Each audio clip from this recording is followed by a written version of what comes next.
perkenalkan, nama saya Irina Dini Putri. Di sini saya akan membahas mengenai imunofarmakologi beserta golongan-golongan obatnya dan mekanisme kerja dari obat tersebut.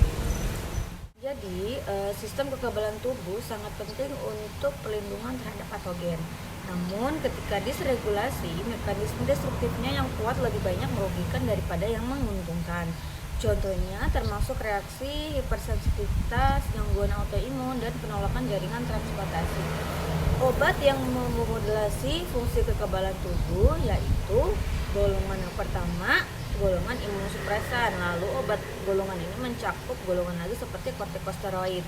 Saya mengambil contoh obat prednison. Mekanisme kerja dari obat ini yaitu dengan mempengaruhi sintesa protein. Lalu kortikosteroid beraksi dengan reseptor protein yang spesifik dalam sitoplasma, sel jaringan dan membentuk kompleks reseptor steroid. Mekanisme aksinya yaitu aktivasi reseptor glukokortikosteroid menyebabkan perubahan transkripsi gen. Aplikasi klinisnya banyak inflamasi, penyakit transportasi organ, kanker hematologis. Lalu farmakokinetiknya durasi aktivitas lebih lama dari farmakokinetik waktu paruh obat karena efek transkripsi gen. Dan toksisitasnya penekanan adrenal, penghambatan pertumbuhan, pengecilan otot. Lalu yang kedua ada golongan imunofilin ligan. Saya mengambil contoh obat sefalosporin. Mekanisme kerja dari obat ini yaitu berikatan dengan sefalofilin dan tacrolimus berikatan dengan protein pengikat FK. Kedua kompleks tersebut menghambat kalsineurin, sebuah fosfat sitoplasma. Aplikasi klinis dari obat ini yaitu transplantasi organ, penyakit graft versus host muda, beberapa autoimun penyakit, dan farmakokinetiknya dimetabolisme oleh P450. Lalu toksisitasnya disfungsi ginjal, hipertensi, dan neurotoksisitas. Lalu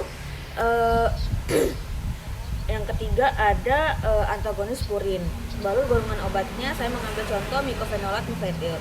Mekanisme kerja dari obat ini yaitu obat ini dengan cepat diubah menjadi asam mycophenolate yang menghambat dehidrogenase monofosfat sinosin. Lalu enzim dalam jalur de novo disintesis guanosin trifosfat atau GTP. Tekanan ini bisa menekan aktivasi limfosit B dan T. Lalu limfosit sangat rentan terhadap penghambat jalur de novo karena mereka kekurangan enzim yang diperlukan untuk jalur penyelamatan alternatif untuk sintesis GTP.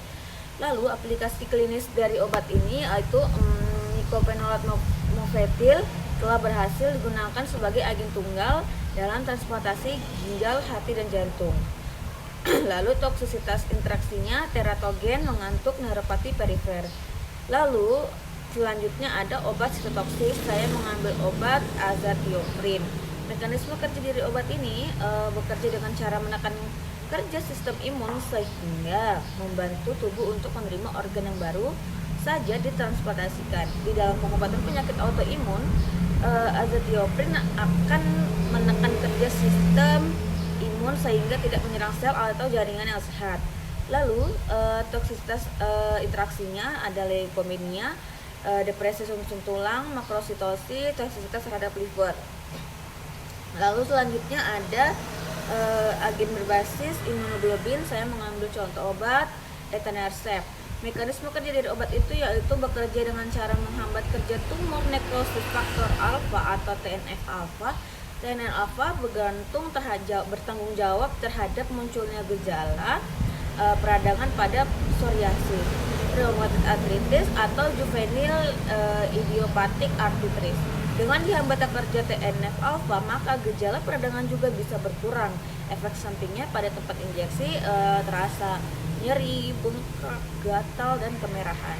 Lalu yang kedua ada golongan potensiator kekebalan tubuh atau imun potensiator. Lalu golongan ini mencakup IL-2 agonis. Saya mengambil aldeseukin.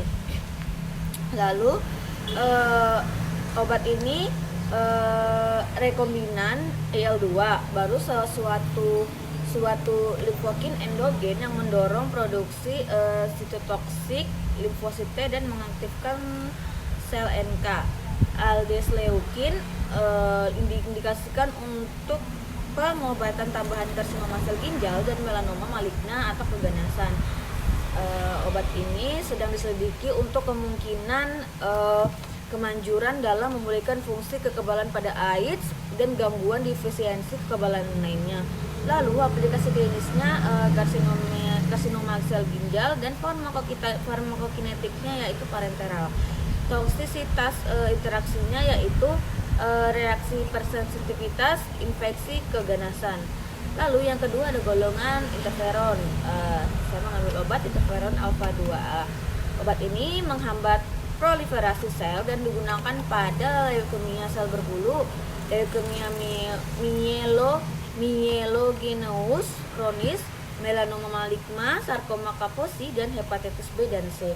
Aplikasi klinis dari obat ini yaitu leukemia, melanoma, hepatitis B dan C. Lalu farmakokinetiknya parenteral.